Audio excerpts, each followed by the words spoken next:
What is going on, guys? Welcome to Gums Podcast, episode nothing. My name is indeed Kyle Gupper, and today I have a special guest today. We got Andy from the Nerd Crew. Andy, hello. How are you doing today? I'm doing good. How are you, man? I'm doing splendid. My blood pressure is up for no particular reason. Just kidding. There was a lot of things wrong. As you can see, we are clearly not using face cam because there's just a lot of things wrong. Like my thing was working on OBS. Like I could see myself and all that crap. I'm like, oh yay, face cam's working. Goes to Discord to do the call, and then realizes, wait a minute, something's not right here. Literally, there's no option for my face cam. It's kind of tough, dude. So, yeah, we out here, and we're going to be talking some Captain Marvel. So, the movie just came out yesterday, and now it's worldwide releases today with all the screenings and shit like that. And there's a lot of people with critics and fans alike who are enjoying the movie. So we're going to start off with some spoiler-free stuff, and then I'll have the spoiler thingy-majiggy coming up. You'll see it right here to say that spoiler. When you see that, that means we are talking spoilers. And if you're going to pretend like you didn't see that and you're going to fucking bitch in the comment section, well, guess what? Sit down, bitch, because it's in big, bold letters. So I don't want to hear it. We're going to be out here. It's going to be really fun. So, Andy, what were your first reactions to the movie? Okay, so my first reaction to the movie was for the most part, I really enjoyed this movie. I loved everything about it. It was kind of a different take on the Marvel origin story. Really, it was kind of a different take on the Marvel, on the normal Marvel narrative anyway. But I really enjoyed it. I thought Brie Larson did a fantastic job as Captain Marvel. Samuel L. Jackson always does a great job as Nick Fury. It was great seeing Coulson back. It was a lot of fun. I personally really enjoyed it. I know a lot of people are up in arms about it. Plus, there's the whole people on Rotten Tomatoes are like creating bots now just to give low reviews. And yeah. So now on Rotten Tomatoes, audience score is like at a 31, which is ridiculous. Yeah, so I was going into it with the mindset of, even if this movie sucks, I'm just going to love it anyway, just to piss everybody else off. Yeah. But actually sitting down and watched it, I actually enjoyed it more than I thought I would. Yeah, I do agree with what you said. I wanted to go into this movie just to like it, to piss everybody off, because that bullshit is like, it's ridiculous. Honestly, people go, it's a fucking movie. That's what I don't understand. These people that are like complaining about, dude, like Marvel has got an agenda now and shit like that. They're not the ones spending their free time shitting on something that literally could mean absolutely nothing. It's just a fucking movie at the end of the day. It's just a movie. And these are the people are calling people like Marvel and Captain Marvel the softies. They're not the ones getting butthurt over a casting or a character getting their own movie. It actually makes no sense to me. So in that sense, it's hypocritical. So yeah, that I wanted to walk into this movie loving it just to piss them off too. But sadly, I didn't think the movie was all that great. I'm not gonna say I hated the movie. I will not go that far. It was just, to me, it was a very meh movie with a very meh experience. I did like Sam Jackson, but with Brie Larson, I thought in the beginning there was times where she had a lot of good acting chops in this movie. She's an Oscar-winning actress, so I was expecting a lot from her in this role. But I feel like it was probably because of the director, she came off wooden in a lot of the times. Not all the time, but there was a couple times where I feel like I should have been getting emotional, but I'm just sitting there just watching people kind of act. And there's a lot of reasons why I probably didn't feel as much emotion as I should have, but I feel like Brie Larson is a better actress than what I saw in this performance. But I don't think that's on her. I feel like that's more just the directing. Because yet again, she won a effing Oscar. So we know she can do it. So if it's not the actress, and therefore it's the director. I don't think this director for this movie directed a big budget movie before. So maybe she was kind of overwhelmed with it, with the acting and like with everything, it can be really difficult. So I'll cut some slack on the directing, especially if it is her first big performance. And my biggest gripe with the movie is definitely the fact that there was a lot of potential I saw, and they never really fulfilled that potential. Like they would lead up to something, and it would go nowhere. But all in all, like the few bits and pieces I had a lot of fun with, so that's what's making me not shit on the movie, because I did have a fun experience at the end of the day. Yeah, I see. For me, like for when it comes to Marvel origin stories, you have like really really good ones, and then you have like some that aren't the best. So like, for example, the really really good ones obviously are like the first Iron Man movie was absolutely amazing. Oh yeah. Spider-Man: Homecoming was absolutely amazing. Yep. Even Ant-Man, like, because Ant-Man wasn't supposed to be this big, great movie, but it ended up being like a really, really strong movie. Yeah. And then you've got some like Doctor Strange didn't really do it for me all that much. Like, and when I say it didn't really do it for me, like, there's a difference in how I rank my MCU movies. Like, there's a massive gap between the ones that like are okay and the ones that like I can't, like, I'm not a big fan of. So like, there's a massive gap between Age of Ultron and Ant-Man and the Wasp, because like I didn't really like Ant-Man and the Wasp that much. And neither did I. There's a gap between those two and Age of Ultron, because I still enjoyed, for the most part, Age of Ultron. Yeah. But when it comes to like Captain Marvel, I for some reason, I don't know what it was exactly, but I really loved the story they told. Because like the whole narrative was kind of flipped, and it kind of, you didn't know what side was really the right side, and then obviously you didn't know, like, I love how they handled her backstory of like flashbacks and everything else. I thought that was done really well. And for me, I think sometimes probably my biggest complaint with this movie was that some of the humor was forced at times. Like, yeah. There were some times where like the humor was great and it was spot on and it was perfect. But then there were a few times where like, all right, they're really trying to force the humor here. And I think you could really tell with this movie, like, they're trying to usher in Brie Larson as the next, or they're trying to usher in Carol Danvers as the next Tony Stark. Just by her hot-headedness, her attitude, her snarkiness, like, you know, her backhanded comments, that type of thing. I think that she is trying to be, they're ushering her in as the new Tony Stark, which I have no problem with. I think she would fit that role perfectly. But yeah, I felt like Brie Larson was a really good choice. I personally thought she did a really good job with what she was given. And all the complaints that people were giving her in the trailer, I think she completely proved them wrong with this movie. A couple things that you brought up, I definitely want to kind of emphasize on. A lot of the humor, it's funny.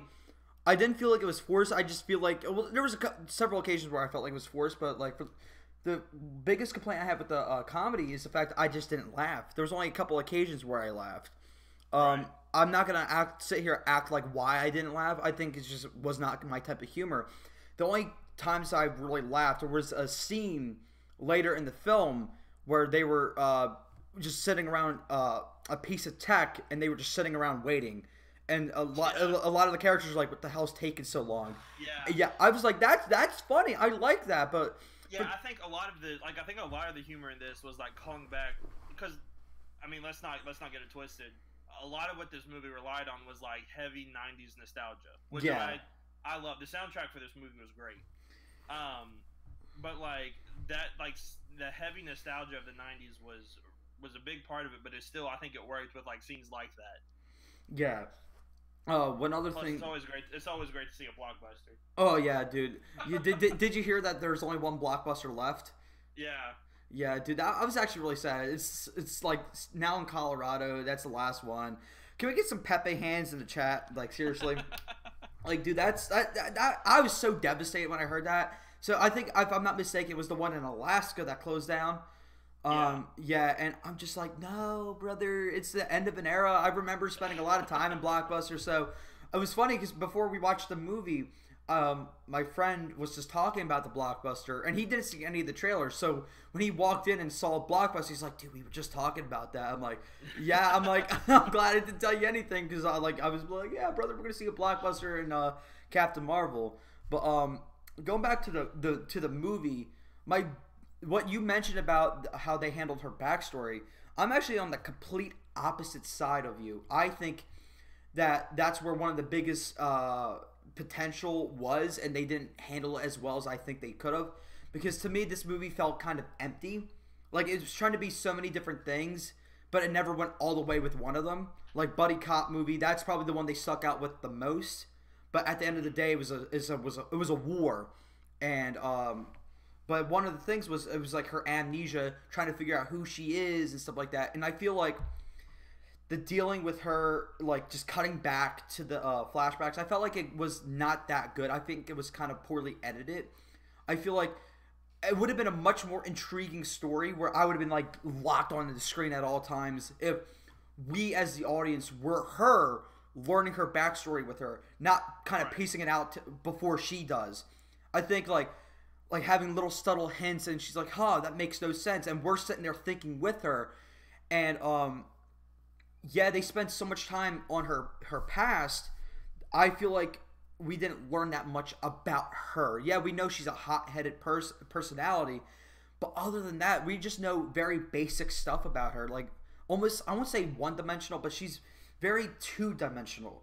Like there's not much depth to her. She's hot-headed, she's arrogant, and she goes into the situation blind.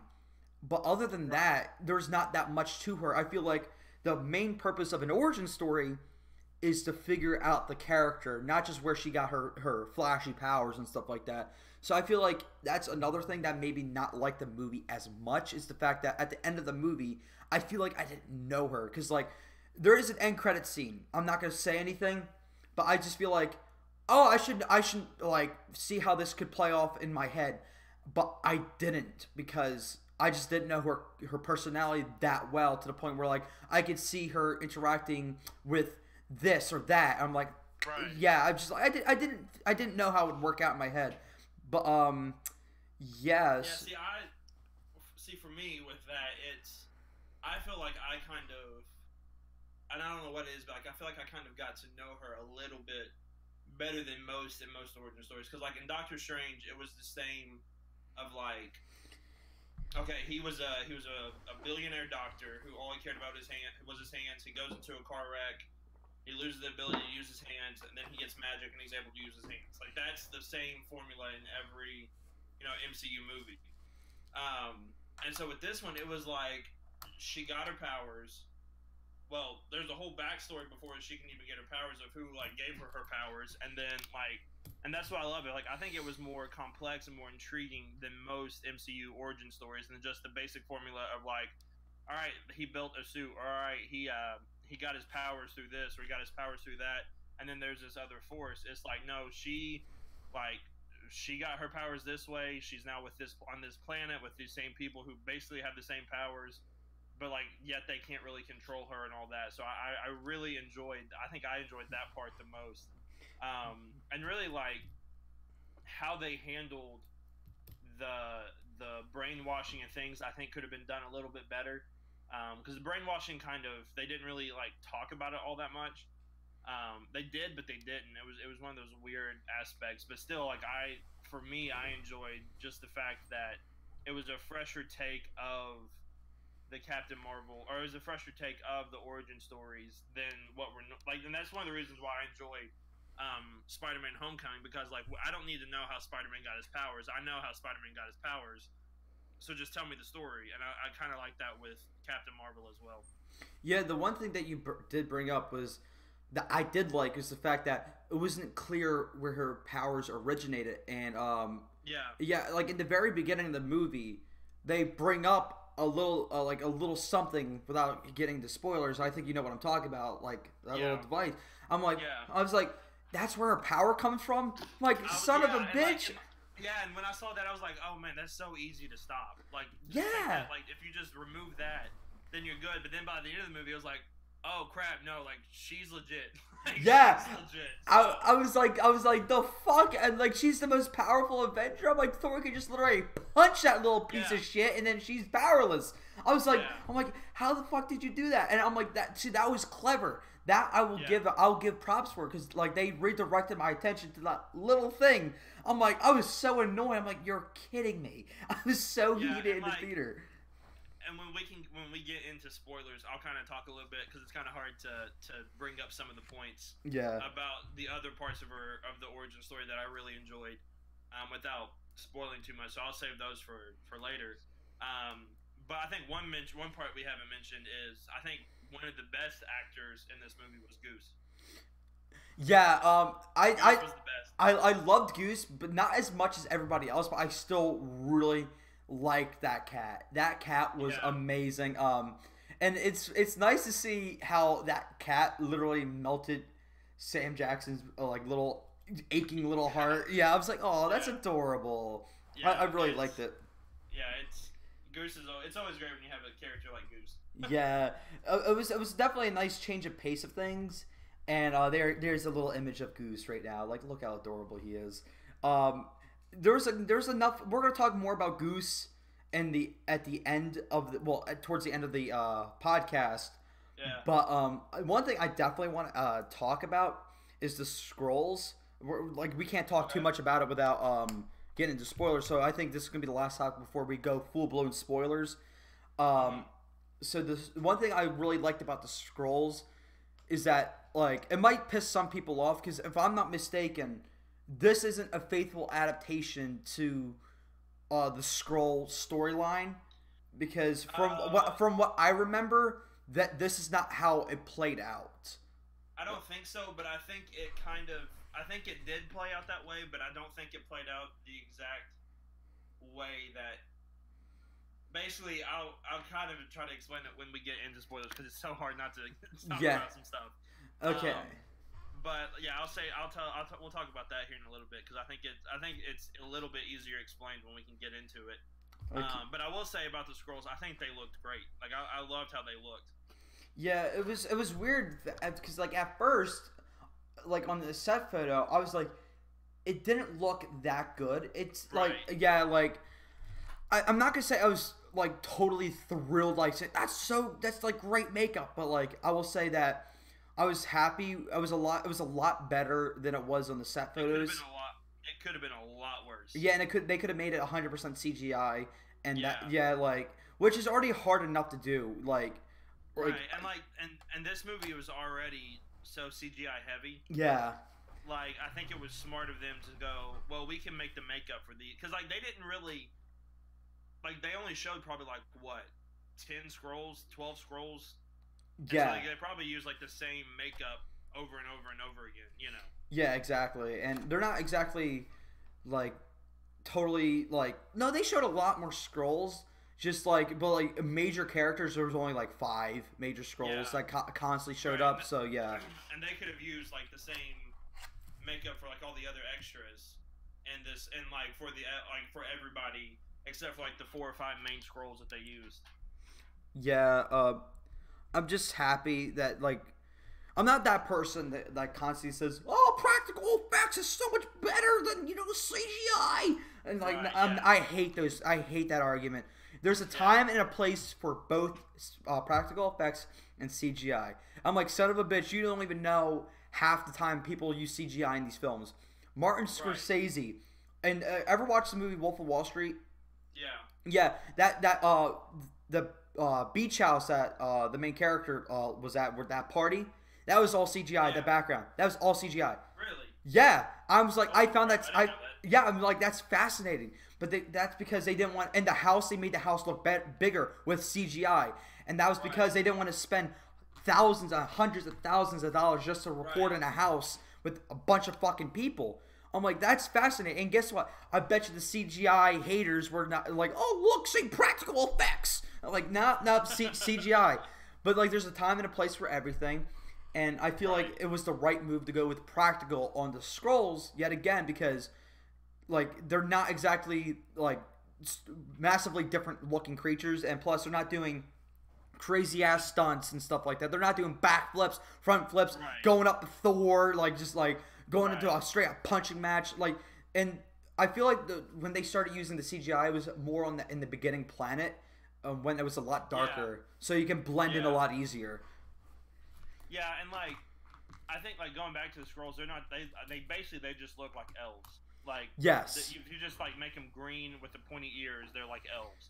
So they're not that hard to make. What I will say though is, for the most part in this movie, there were some times, and listen, when you do a lot of CGI in a movie, it's not all going to be perfect. And No. like I think sometimes, unless it's like really bad, like Steppenwolf in Justice League, like I can look past like wonky CGI at times.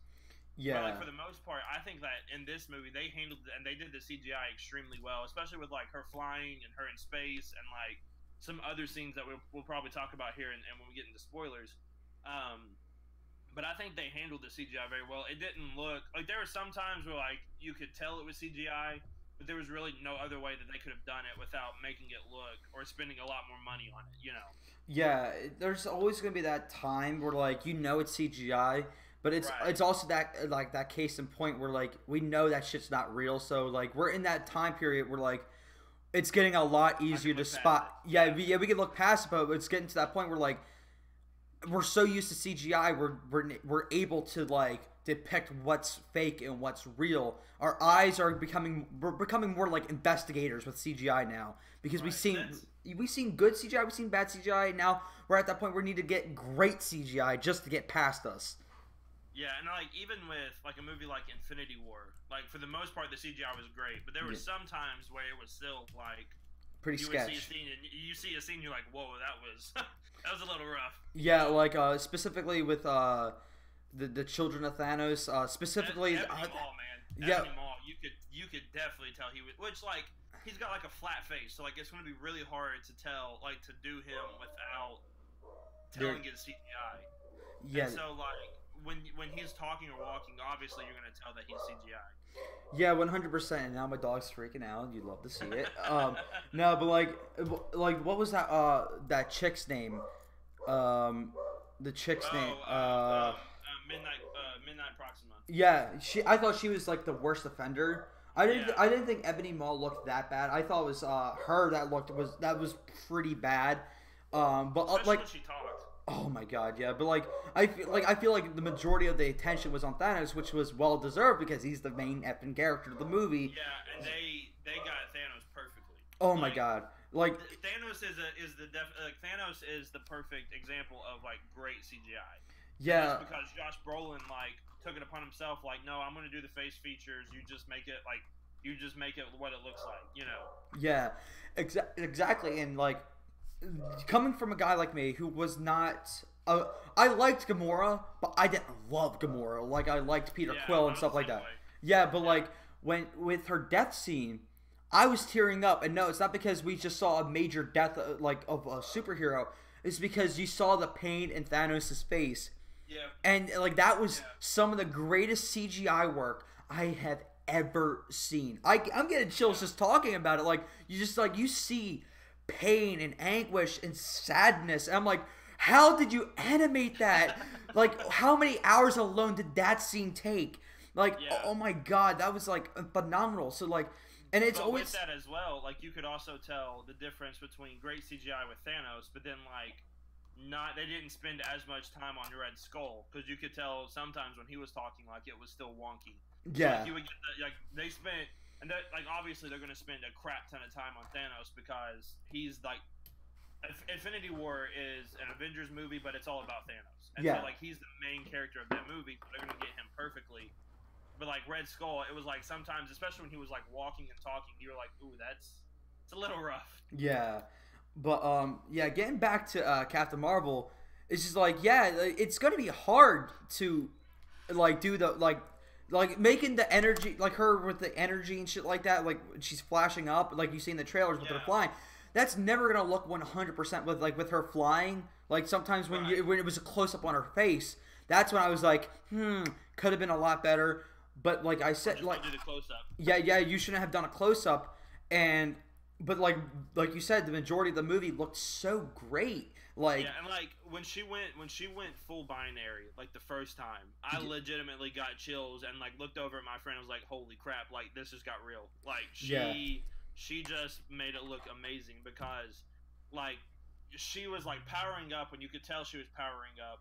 But like even when you look at like and I know it's probably not even finished yet, but like if you look at Dark Phoenix when she was like powering up in her trailer, and then this, you could tell the difference between the two. And like the Captain Marvel one, like it looked absolutely stunning. The way her eyes like turned into fire, or like it looked like fire, was amazing. Like everything about it was awesome. Okay, so we're gonna flash up that spoiler alert. So we're gonna be talking about some spoilers, guys. So if you have not seen the movie, make sure you watch it. Leave a thumbs up on this video. Make sure you subscribe to the channel. Make sure you subscribe to the Nerd Crew podcast. Andy, before we get into spoilers, make sure you say goodbye to the people and let them know where they can find you. Yeah, you can find us on Twitter at Nerd Crew Podcast. And then you can find us on YouTube, The Nerd Crew, where we live stream every Tuesday. So go watch it. Go watch Captain Marvel. Finish watching this, and then come talk with us on Tuesday about it, because that's all we're talking about. But yeah, those are the two places where you can find us the most.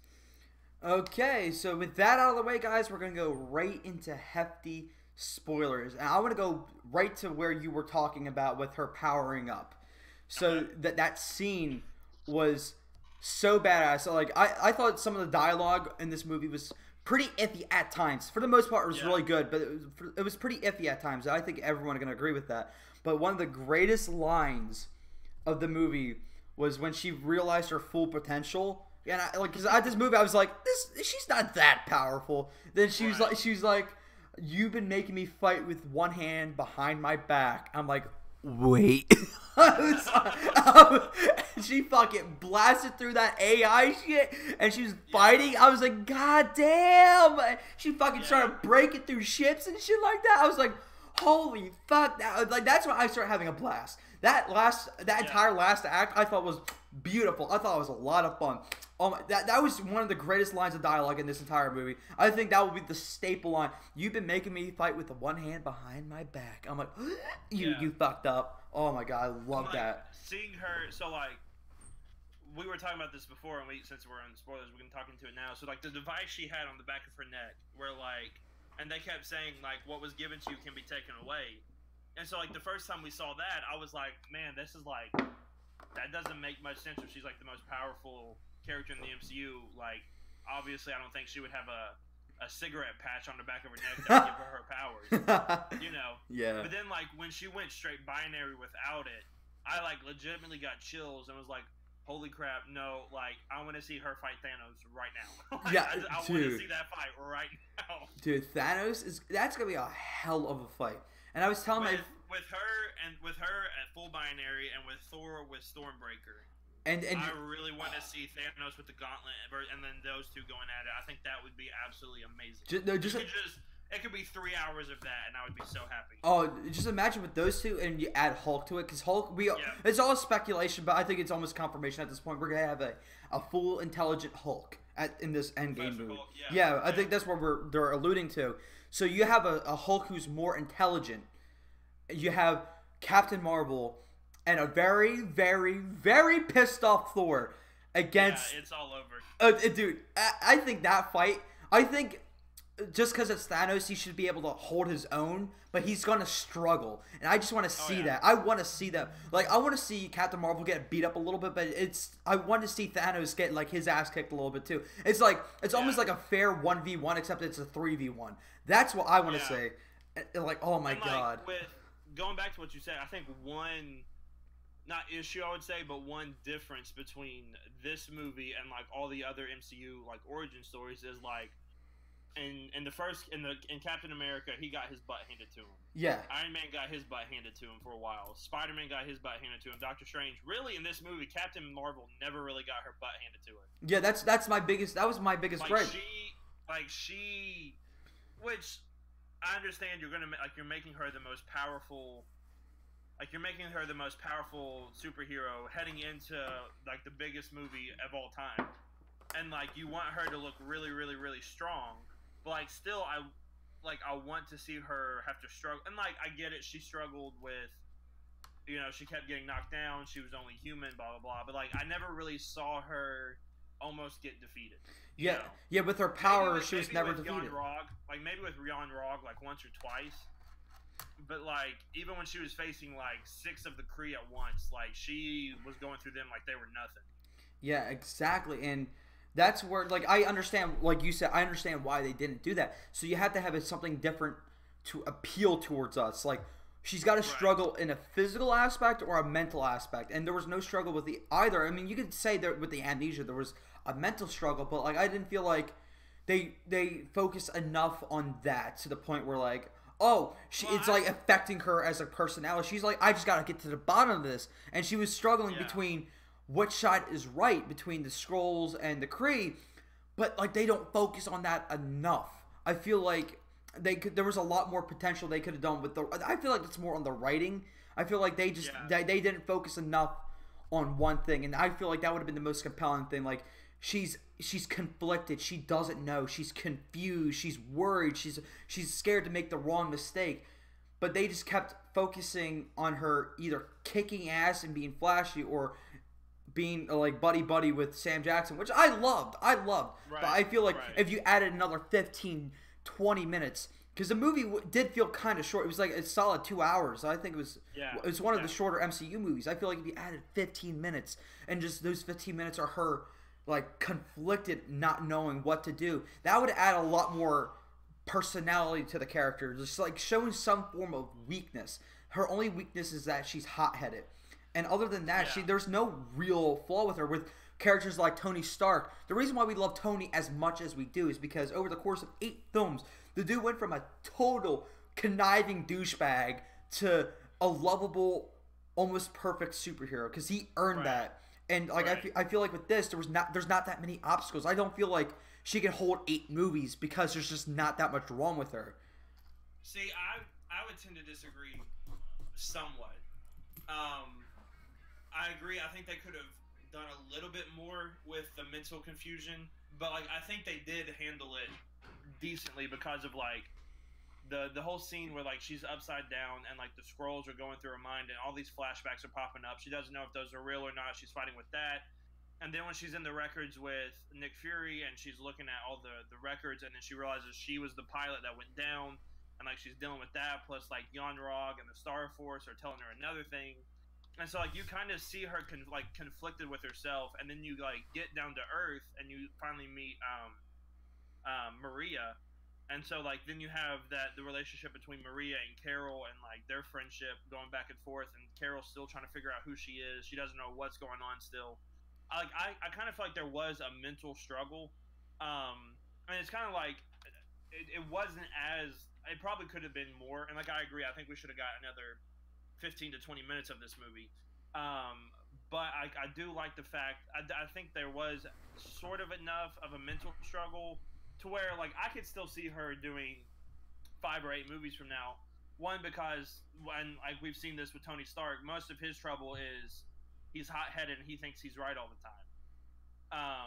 I.e., that's why we got Ultron, that's why we got Thanos, that's why we got all these different things. And I could kind of see that with Carol Danvers because she didn't like she didn't like to be told, and now she's free to do whatever she wants, and she doesn't have anybody telling her what she can and can't do. And so I think we might see that same formula kind of go back in. That's kind of the reason why I said they're kind of prepping Carol Danvers, Captain Marvel, to take over the Tony Stark, not like science-wise, but like the leader or the hothead or the one making all the decisions when Tony finally leaves after Endgame. There's a part of me that doesn't want that for one major reason. She's brand new to the team. Like when in Endgame, she will become an Avenger, and she's brand effing new. I feel like there's got to be some form of like a lineup. Like I feel like it would make more sense because he's been in the team longer and he's got more leadership skills. I was thinking more Black Panther. Like, I was thinking him being the leader, and then the new face of the MCU would be Spider-Man. Like, taking over the whole Iron Man. That was my theory, and so I hope it's not Captain Marvel, but I'm not going to be fucking throwing a hissy fit saying that, oh, it's because it's a woman bullshit. I'm never going to say that. I feel like she needs a couple more movies. Like, if it doesn't even have to be her own movie. I just think, like, after Endgame, she needs 1 or maybe 2 more movies before she becomes a leader of a team that she just became a part of. That, like, this universe has been around for 10 years, and she's only been in it not even a year yet. Yeah, my only thing with that is, like, I think the direction they're going in like with the next few phases is I totally agree. I think Spider-Man is the face of the MCU, and he should be. But I don't think Spider-Man can really fit the Tony Stark role. No, 100%. As a leader. I think Spider-Man is his own entity, which is something that they need. I don't think they need, because if they kind of do the same formula for the next few phases, we're going to get tired of it. We're going to get worn down with it. So I fully think that we're going to have 3 different leaders for the Avengers, or even if they're like, we don't even know if they're going to have the Avengers anymore after Endgame. We don't know if they're going to call themselves the Avengers or whatever. But I think Black Panther could be a perfect leader for it. I think Winter Soldier could take up the Captain America mantle for the most part. Yeah. And I really think once we get, and plus we don't know, I think Endgame will really show us a lot of what they're going to do with Carol Danvers. And I really think and we kind of saw this with Black Panther, except in a reverse order of in Civil War, Black Panther was probably my favorite or my second favorite character in Civil War. Yeah. I absolutely loved him, but then when we get into his own solo movie, it really wasn't a Black Panther story as much as it was a Wakanda story. I could not agree more. I never thought of it like that. And Black Panther is in my top 10 of favorite MCU movies. I love the movie to death, but it's not a Black Panther. It is a Black Panther movie, but it's a Wakanda movie more than anything. And so with this one, I think we could see all right, now we know what makes her Captain Marvel. Now we know where her name comes from, where she got her powers, what she's all about. In Endgame, she's going to go out there and she's going to take no prisoners. And we kind of saw that with the end scene, which we can talk about later. Yeah. But in the end scene, we kind of see her kind of switch modes real quick of her being she's pissed off. She looks like she's pissed off. Yeah. And so I think really we'll see a lot more. Plus, when it comes to the Russo brothers, they can take a character like her, because they did it with Captain America. They can take a character like her and turn it not dark, but kind of give it more of a deeper aspect to it. Yeah, because it's crazy though, because I love the character of Captain America. I remember when the first trailer came out for it in 2010, late 2010. I was like, they're making a Captain America movie. Oh my god! And then I love the first Captain America movie. I do, but I just feel like there could have been more to him. And then Winter Soldier comes out, and I was shell shocked. I was so surprised. I was like, you just made him one of the most badass characters in the entire MCU. Human. And he's a fucking human with just enhanced abilities. And then Civil War comes out, he's going toe to toe with Iron Man and all these other characters. I was like, dude, you just made him so badass. And even the 3 minutes of him in Infinity War that we got, those are some of the coolest moments in Infinity War. Yeah. So, his entrance into the movie, I got goosebumps when I saw it the first time. Dude, I know. I never thought I was going to cheer just seeing Captain America, because he basically resembles what Superman resembles for the DC universe. Except a lot better. Yeah, a lot better character. Yeah, I actually do agree with that. He resembles hope and inspiration. Yeah. So when you're in this dark, dreary universe, and then you see Captain America, you feel like everything's going to be better. You think everything's going to be fine. He resembles badass. He can be he can be your new father. He's like, "Hi, Dad. You got a cool beard now. Save me." And I feel like that. They just made the character so well. And what made that scene? I think what made that scene so cool. We're going off on another tangent, but that it kind of all relates still together. Yeah. But the theme song behind it when he first popped up is really what got me going and was really cool. And so that was one of the coolest scenes of the Infinity War. And then you have the entire fight of Wakanda, which was amazing. I loved that fight. And then you get the scene where Thanos is trying to punch him with the gauntlet, and Cap's keeping his hands from closing. So he's strong enough to withhold the gauntlet from closing, which is ridiculously strong. And so and then he gets knocked out. But it's amazing that the Russo brothers could take somewhat, I don't want to say bland, but he was kind of bland in the first Captain America movie. And then they revamped his character into the coolest, or one of the coolest Avengers of all time. And so I think you could see the same thing with Captain Marvel. She was really cool I thought she was cool in this movie, especially when she went binary. Yeah. Going binary is one of the coolest things. But what are the Russo brothers going to do with her in Endgame? that like up the ante even more. You know. Yeah, and it's like it's kind of crazy when you think about it because the MCU is known to be like super successful, but yet in recent years these characters have been just getting better and better. Like we said with Winter Soldier, Captain America got this resurgence of like badass. Everyone was like cheering, yeah. So then who became the next least favorite core Avenger? Thor. Like because everyone loves Hulk. He was one of my least favorites from the beginning. Yeah. I hated the first two Thor movies. Yeah, and then guess what? Taika Waititi comes in, kills it, and then fucking makes Thor one of the best Avengers characters. And now we're all just like, we love everybody. And guess what? He not only did he revive Thor in a way, he kind of pumped new life into the Hulk. Yeah, and it's just like it's incredible. So like, I feel like it's not out of the realm of possibility because, like I said, I'm not a massive fan of the character of Captain Marvel as of right now. I see the potential. Right in front of us because, like I said, they alluded to so much, but I just feel like they kind of like dropped the ball on a couple scenes. But I feel like in the next couple movies, they're gonna like make her so cool. Where I'm like, she's my favorite Avenger. Oh my god, because we've seen it before. I never thought I was gonna like struggle between Captain America, Thor, Hulk, and just like everybody in the Avengers. I never thought I was gonna struggle that. And like even like. I love Hawkeye to death. Yeah. And like in a world of superheroes, all he has is a bow and arrow. Yet he is one of the coolest one of the coolest Avengers. Oh my god, yeah. He's legit. Like I love him. Black Widow's the same way. Of like, she legitimately could snap anybody's neck. Like she could legitimately kill anybody. So like the original 6 are really cool, and then you get like you add like Winter Soldier is in like my top 5 favorites. I love Winter Soldier. Yeah, I love that movie. Black Panther. Then you've got Ant-Man who. If you'd have told me before the Ant-Man movie came out that Ant-Man would be one of the coolest superheroes, I would have told you you're an idiot. But now, like in 2019, he's amazing. Like I love Ant-Man to death, and so like I really think Captain Marvel.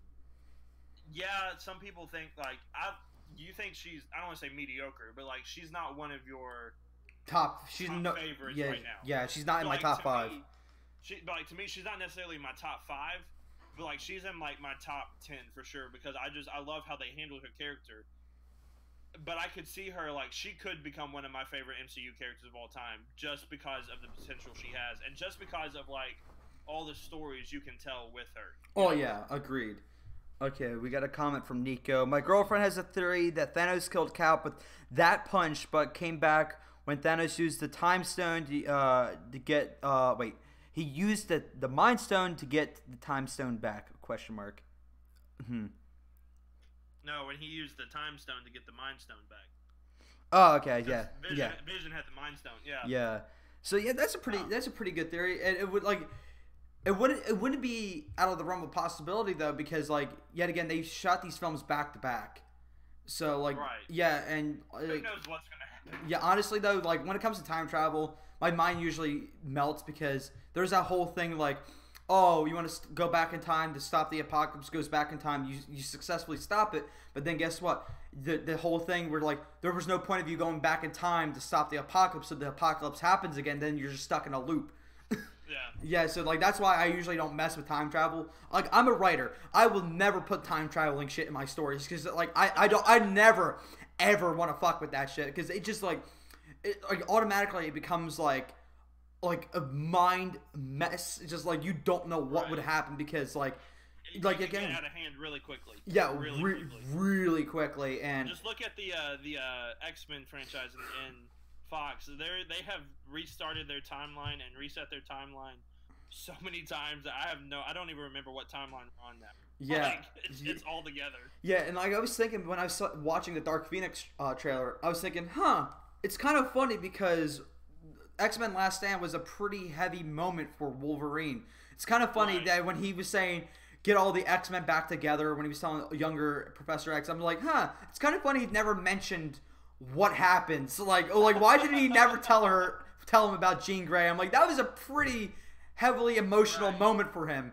Why didn't you tell him about that? Why didn't he go looking for Wolverine? Why isn't there a new Wolverine? Because he had a pretty major key part into like it's a fucking mess. It's like this is why you don't mess with time travel. Watch it. Like, I'm still gonna go watch it because of like I don't want to say invested, like I've seen all the other ones, and so like I don't feel like I have to, but like I want to give it because we've had good movies in the X-Men franchise. Yeah, we have. Like we've had some really good movies. We've had some really crappy movies too. But like I'm gonna go watch this one. I'm gonna try to have an open mind. Like I'm gonna try to, but I don't expect a lot. That trailer looked awful, dude. It looked awful. You just they straight up showed their hand with like Mystique getting killed. Yeah, just like what the heck? And I'm like, yeah, and it's no surprise. They're like, well, it's making you think that she dies. I'm like, listen, Jennifer Lawrence has been trying to get out of that fucking role for years now because she doesn't want to be in the makeup. And listen, she's an Academy Award winning actress, and she does not want to be spending 7 hours on a makeup chair. Dude, I'm sick of Mystique. I'm glad they're getting rid of her. Yeah, like that is not Mystique. That is not who Mystique is. She was never a leader. But they're like, oh wait, she can replace Wolverine. Woo! And I'm like, no, that's not how it works. I'd much rather have Quicksilver replace Wolverine because Quicksilver is one of the only good X-Men in the Fox X-Men. Yeah, honestly, and like I'm so triggered that they didn't like fix Cyclops yet. He still seems like a whining bitch. The best. He should be the best thing in the whole franchise, but he's not. We got on a completely different tangent. Yeah. See, we normally on your channel, my channel, Nico's channel, the three of us, we tend to go on to a let's just shit on DC train. We're on it. Let's shit on Fox train. Let's just do it on everybody. You know? Yeah, listen, everyone's fair game at this point. It's open season. I was gonna say, I'm very proud of us. We haven't brought up BVS yet. Yeah, I know. We're doing really good. Anyway, let's talk about BVS. Oh my god, but like, oh dude, Dark Phoenix, brother. Last X-Men movie in the Fox banner, and you fucked it. They should have ended it with Deadpool 2. They should have just ended it with Deadpool 2. Yeah, the biggest thing right now is the fact, why did you give this movie, your last X-Men movie, to a guy who's never directed a short film in his fucking life? People are like, but he knows the franchise. Yeah, knowing the franchise is something completely different from actually knowing how to direct a fucking movie. Like, listen, I don't want Kevin Feige to direct a movie. Like, I don't want him to direct a movie, but, like, I want him in on the project. Because, like, his vision's great, but can he actually direct the movie? Now, if we could get Kevin Feige and the Russo brothers for every single MCU movie, I think it would be the greatest thing in the world. Yeah, like, see, Kevin Feige is our Lord and Savior. He's the third coming, fourth coming, fifth coming. He's literally Jesus revived. He is God. I mean, fuck. He created all life. Let's be honest. The dude knows what the hell he's doing. Yes, he trips up every once in a while, but he's like, oh my god, everyone's starting to realize I'm literally perfect. I gotta make a trip a couple times. Everybody, make Thor: The Dark World. The dude is so intelligent. The dude is not gonna want to say like, hey, I know best. I'm gonna direct. Like, he knows where his strengths are. And like he even tells the director like, hey, you have to hit at least these parts, but everything else in the movie's yours. You do whatever you want with it. You just have to make sure that these things are in it. And it's like, that's amazing. Like, that's awesome. Yeah, like with Taika Waititi, like that was the most freedom someone has ever been given in the MCU other than James Gunn. Because James Gunn kind of opened up the gate. James Gunn was able to do whatever he wanted. They're like, oh, James Gunn, you're really funny. Do whatever the fuck you want. Oh, okay. And then here we go. We got Guardians of the Galaxy Volume 1. And I love that one. Guardians of the Galaxy 2, not so much, but we're not going to talk about that. I like 2 better than 1. We're going to ignore that. Okay, so we're going back to Captain Marvel just so I don't yell at Andy right now. Okay, so we haven't talked about the Kree and Skrull war yet. Yeah. Because, like, that's one of the, like, it's not an issue. I kind of enjoyed it a little bit of, like, the Kree, going into it, everybody was like, all right, the Skrulls are going to be bad. The Skrulls are going to be the bad guys, and then the Krees are going to do something messed up to where they're both kind of the bad guys. You know, they're both kind of evil. She's stuck in the middle, whatever. They straight up like, nope, the Skrulls are actually good people, like just trying to find a home. The Krees are the bad guys, and it's like, well, we're not getting a Secret Invasion movie anytime soon. Yeah, I was so. That's why I was so shocked, because the entire time when they first started like communicating with Carol, I was like, they're lying.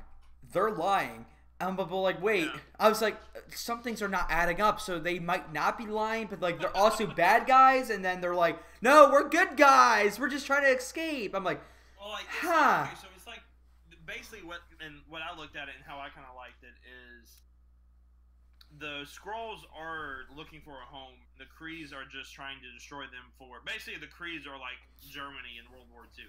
Yeah. Of like, follow our ways or we're gonna kill you. And so like the Skrull, like even Talos was like, listen, it's war. I've done it before. You sometimes in war you just have to do some things that you're not proud of, just to keep your people safe, blah blah blah, whatever. So like when he said that, I was like, okay, like I have some sympathy for the guy, But like with the Kree, it's like no, they're straight up bad guys. Like the Kree are the evil ones, and then Dr. Larson being Mar-Vell was probably the most shocking thing to me, which I absolutely loved it. Because like when they said that her name is Mar-Vell, I was like, holy crap, that's Mar-Vell. That is amazing. And no wonder, like, and I don't know why I didn't see it before, but I was like, that is absolutely amazing that they made her Mar-Vell. Quick question though, isn't Mar-Vell supposed to be like this all-powerful being? Mar-Vell, okay, so in some of the comics, and like you know how comic books work, they change the origin story like 30,000 times. Yes. Like origins change like crazy. So like in one of the origins, Captain Mar-Vell was the what's the word I'm looking for? The mentor to Captain Marvel. Okay. And so like when Captain Mar-Vell was about to die, or like Captain Mar-Vell gave Captain Marvel her powers, to where she took the mantle, Captain Marvel, and then Mar-Vell ended up dying. So like Mar-Vell she's a Kree in the comics, but in this they made her a Skrull. But I kind of liked that they did that because it kind of made it work a lot. Like it made it look really cool, and it made sense. Like it made sense to me, so I thought that was a really cool. Well, Okay. she wasn't a Skrull, but she was a Kree who realized what was going on. And then start helping out the Skrulls.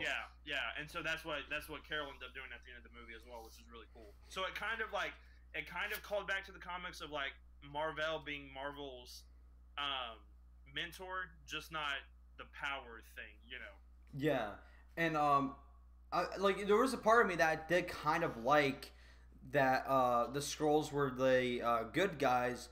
Because I'm not gonna lie, I really did like who was supposed to be the main villain, Ben Mendelsohn. Yeah, I loved him. He's great. The only problem with his character is the fact that in the very beginning of the movie, he was such like this goes back to like just bad writing in my opinion. Yeah. Like he was such a fucking villain, and then out of nowhere, like the second he landed, he's on Earth. He's like, we're gonna just take over the world, and then he talks to Captain Marvel. He's like, I'm a good guy. I'm like, fuck you are. I think what part of it was is he didn't know who Carol was at first, and so he just thought she was the Kree Star Force who was out just to kill him. And then when he found out that like no, she's the Kree had been lying to her, and Mar-Vell, who was helping us, knew her and was around her when she got her powers. Maybe we can talk to her and tell her what's actually going on here, and she can help us. Yeah, I just wish they did it. Like there was like a B beat that they missed. Like they went A beat, then C beat. Like there was like a transitional period that they kind of skipped on. That could have been a deleted scene to make the film shorter for whatever fucking reason. But like I just feels like there was some things missing in this movie like that. Like because like.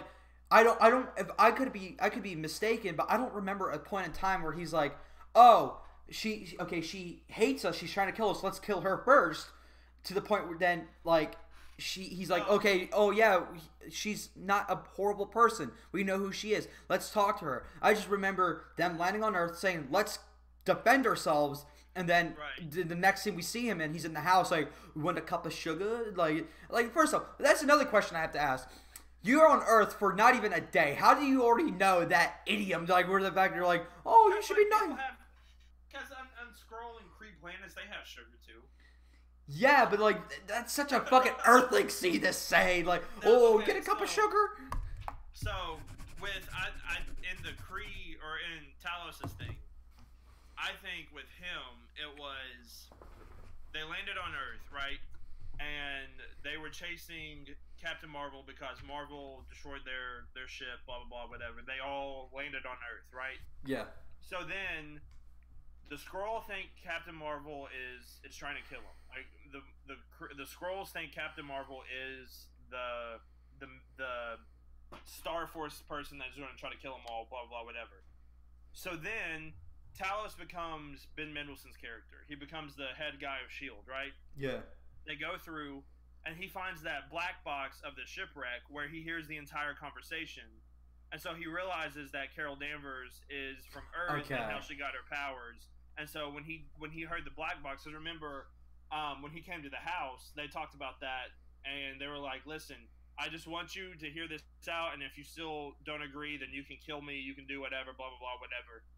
We just really need your help because we realize who you actually are." And so then they listen to the bird box or the black box because that's where the joke comes up of it taking forever to load. Yeah. And everybody from different planets are like upset, and then Samuel L. Jackson's like, "It's just loading. Like, give it a second." You know? But like that's where that whole thing came from of the black box in the ship that went down when Captain Marvel or when Carol Danvers was flying it. That's where they found out that's who she was. Yeah, it actually does make sense. I totally forgot about that whole sequence where getting all that shit. You've only seen this movie once, right? Yeah. Okay, I'm seeing it again tomorrow. So like, after I see it twice, then I'll be able to really look at it and really, kind of. This is just like first reactions to it, Yeah, exactly. And then once you see it a couple other times, you're like, oh, that makes sense. And then you watch it again, you're like, oh, that really still doesn't make that much, Yeah, exactly. So this is just kind of first reactions to everything. Yeah, one thing I am disappointed we didn't see though. I wanted to see Carol Danvers fight a Super Skrull. Yeah, they didn't even talk about him. They didn't even bring up a Super Skrull. I thought he was gonna. I thought we were so close. We were so close. That might have been who that big dude was. The big Skrull that came up. You know what I'm talking about? Yeah, but even then, like we didn't see him use powers. Yeah, she kind of beat his ass like it was nothing. Like the fact of the matter is like I remember when the Talos was talking to, I believe it was Nick Fury, talked to him about like what they can do, how they can do it. I thought in that epilogue or like when he was explaining, I thought he was gonna bring up Super Skrulls and he didn't. I was like so sad. I was like, come on! Yeah. I wanted to see Carol Danvers fight a Super Skrull and actually see her struggle a little bit, not a lot, but a little bit. Come on! I want to see something fun to fight. I think the reason why she didn't struggle as much in this one is Infinity War in Endgame. I think she's gonna struggle a lot. Yeah, like and like not like a lot, but like I think she's going to actually get her somebody she's never faced before. And somebody who's just as powerful, if not more powerful than she is. Maybe she'll drop blood. Wait, she only bled a little bit in this movie. She her nose bled a touch, like it was a touch. Like I'm like, and that was not even in one of the crazy ass fight scenes. That was towards the beginning when she was training. Yeah. And I got punched in the face. Yeah, I'm like, it makes you think though. Like that douchebag. What's his face? The actor's name. Jude Law. I was like, when Jude Law punches her in the face, she has a little bit of blood. She goes against like 15 other Skrulls, doesn't have a drop of blood. I'm like, Well, he's powered too because he has that thing on his. Good point. So he's at that point he's just as powerful as she is.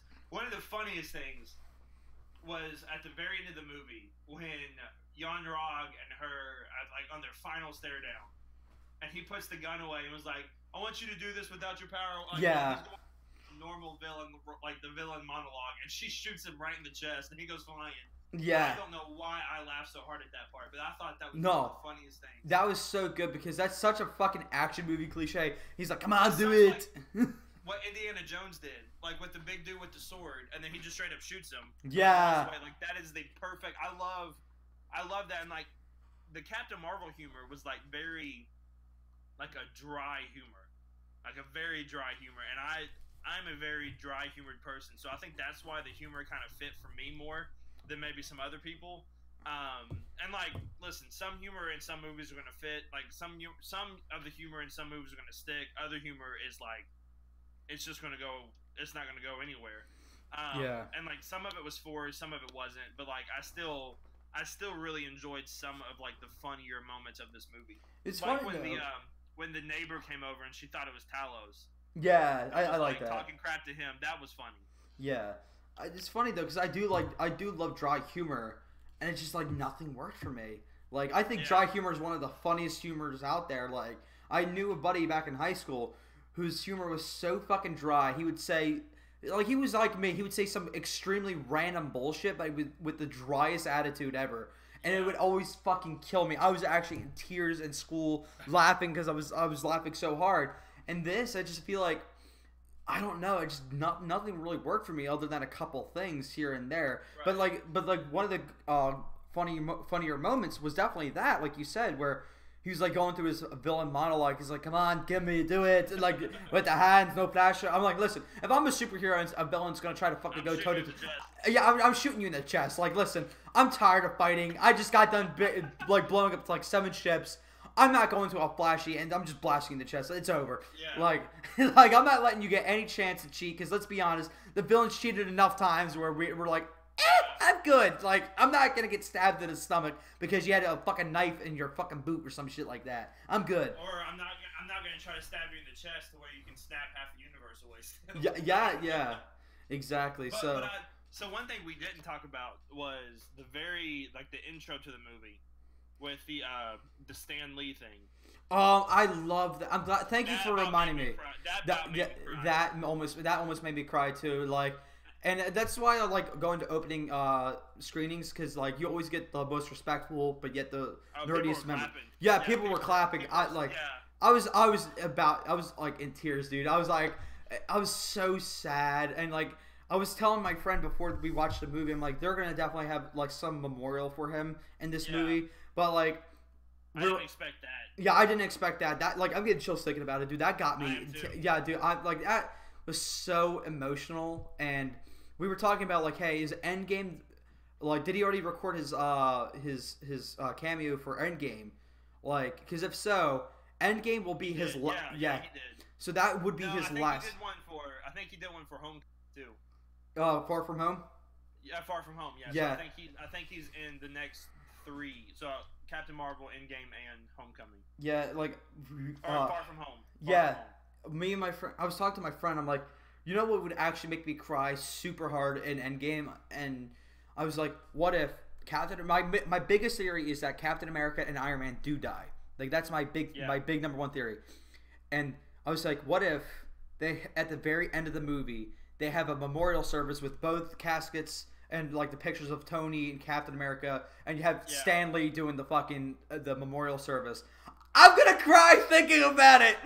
Cause my big theory is I think Cap's dead. I don't know about Tony because Tony's been through so much already. They would kill him off. I think Cap's totally dead, and so in my theory, because you have to go all the way back to the first Captain America movie of. There's him and Peggy are supposed to go to a dance. Right? Yeah. And so Cap's heaven when he dies is that 1940s dance.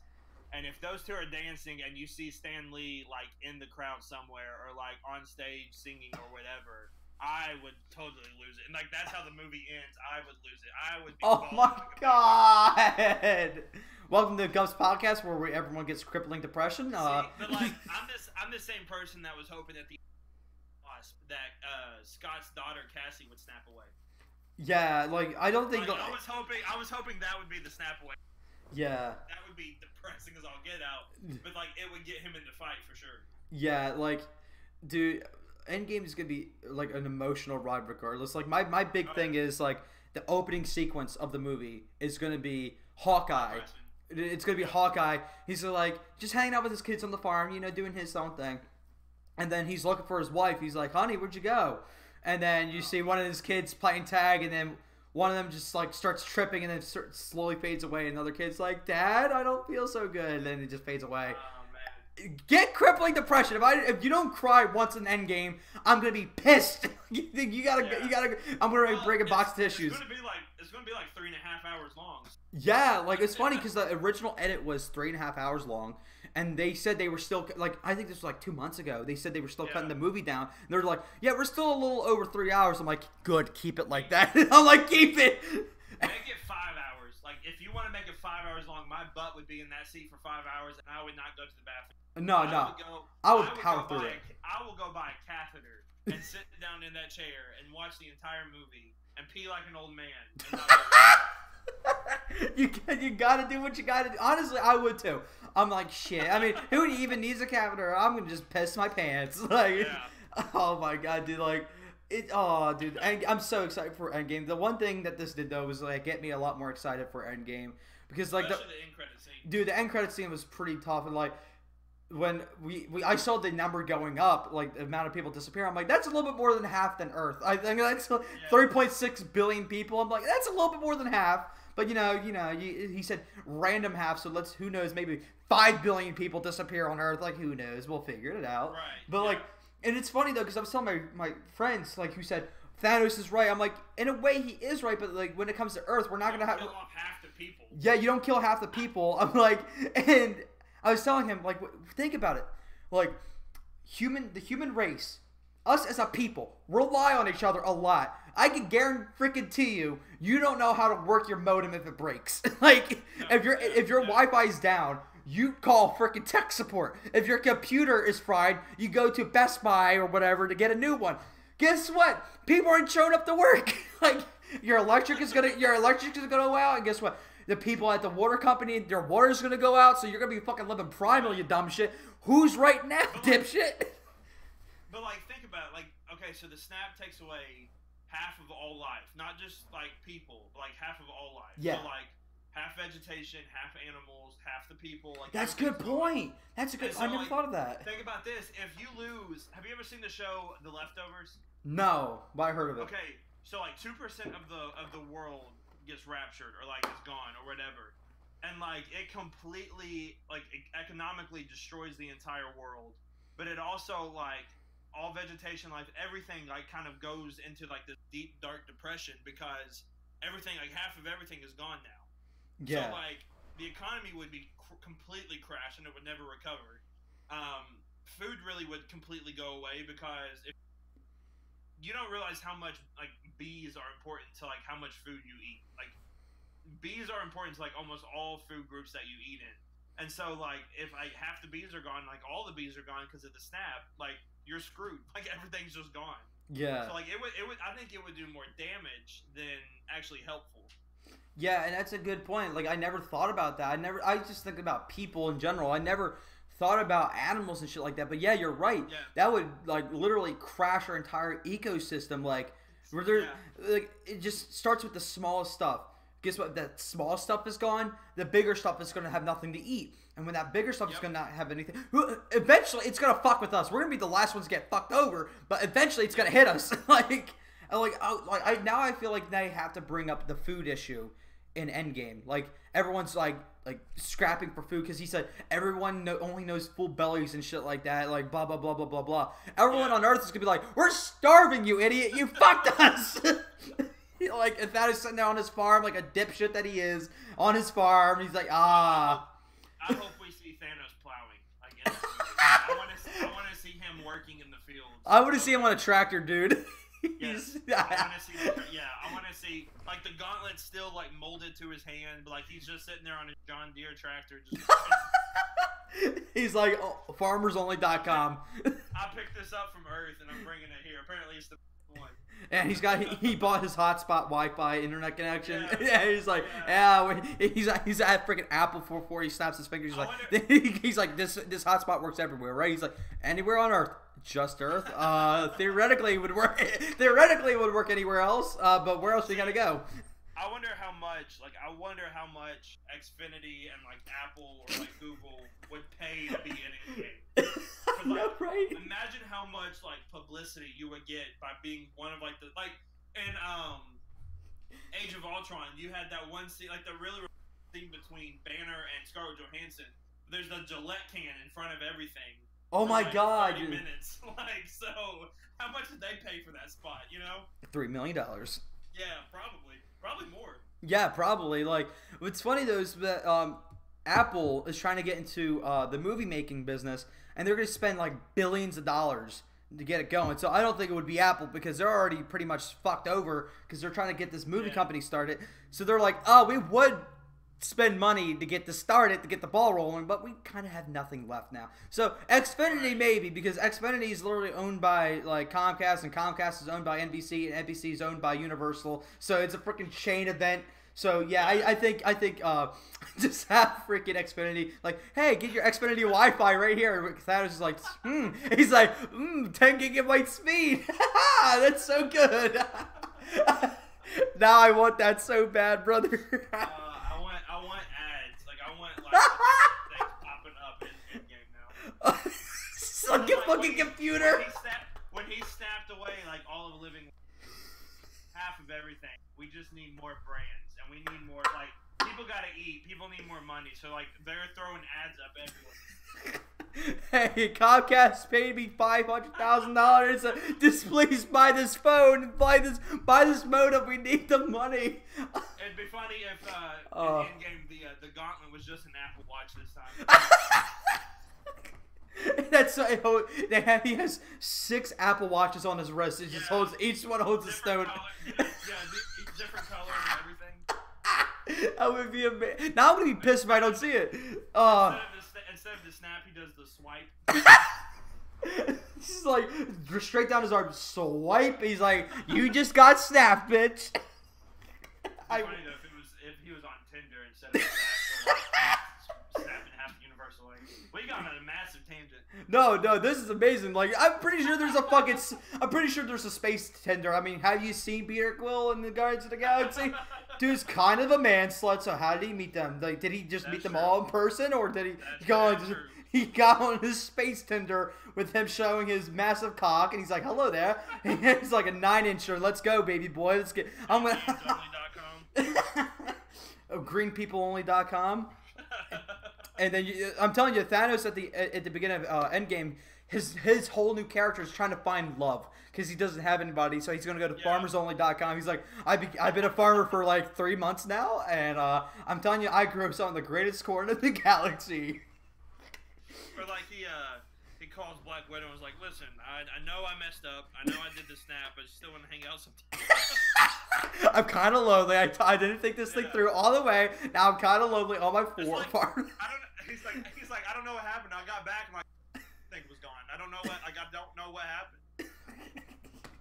With him and his 6 Apple Watches, like, what are these Apple Watches? Oh no, nothing.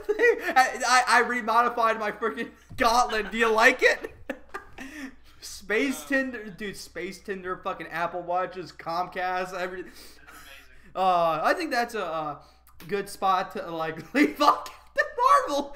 What are your final thoughts on the movie before we go into another Comcast commercial? Yeah. No. I absolutely. I don't want to say I love the movie. Like I love the movie.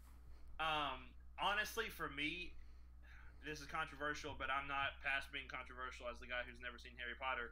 I would honestly put this because like I have a list. I totally have nerded out, and I have like on my phone the list of like MCU movies ranked in order of like my favorite to least favorite. So after I watched this movie, I kind of sat back and was like, where would this fit? And I looked at it and I talked myself into it, and I'm seeing it again Saturday, so this may completely change. But like it's in my top 10 of like all-time favorite MCU movies. Okay. I absolutely, it's at number 10 exactly. If I watch it again and I watch the movie right behind it, they may swap. Like it's one of those things. But like I really enjoyed the movie. I think they're going in a great direction with Captain Marvel. The end credit scene got me very excited to see her in Endgame. Yeah. I'm very excited to see what they're going to do with her. She's going to be pissed off because Fury's gone and like everything's gone. I kind of hope in Endgame they show what's happened to her planet or like what's happened to her. Yeah. Between now and like when the snap happened, I kind of thought we might get that during the movie itself, but it's fine that we didn't. But like I'm excited to see where they're going to go with her. I'm really glad they didn't kill Jan Rogoff because now he can be a villain at some other point too. Marvel needs to quit killing their villains off because they're running out of good villains. Yeah. yeah, like overall, if I had to rate this out of a 10, I would probably give it a 7 out of 10. 7.5 out of 10. Yeah, I'm around there as well. When it comes to me ranking, I don't have a list in front of me at the moment, but I will say it's not okay. So if I have to split the MCU into 3 parts, mediocre, okay, and great, just right. as simple as can get. It is right. It's like low tier on the okay. So it's not in mediocre. It's not in the talks with Iron Man 2. It's not in the talks with Thor Ragnarok. It's not in the talks with Ant-Man and the Wasp. It's low tier okay. And I don't think that's a horrible thing, especially when you're 22 like what this is movie 21. This is the 21st movie in the MCU. So it's okay to get an okay movie every once in a while. Like all joking aside, Kevin Feige's not fucking God. Like he can't produce 100% great quality. You can't have 20 Infinity Wars. It's just not possible because then at some point your expectations are gonna be so unrealistic that nothing, no matter what, will not meet your expectations. And so I think this movie was just an okay movie. It did its job. It introduced the character, and I feel like at the end of the day, its main job was to introduce Carol Danvers. So when she shows up at Endgame, we don't go, "Who the fuck is that?"